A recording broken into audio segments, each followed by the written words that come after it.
Mına әпшелерім. Кола, Макси чайдың, Электрofuse, на Спрайт, Пико. Тағы Макси чай, Спрайт бар. Мына ортасында арағы бар. 1,5 литрлік ба? 2 кола бар. Осылай сушняк дайындадым.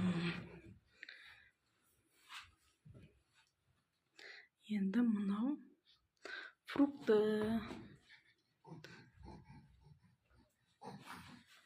Ортасына дәу кемпір қауын қойдым да. Айналасына осындай алма алдым. Абрикос. Төбесіне жүзім қадап қойдым. Шоқ бірдеңемен. Осылай банан сап қойдым. Осылай.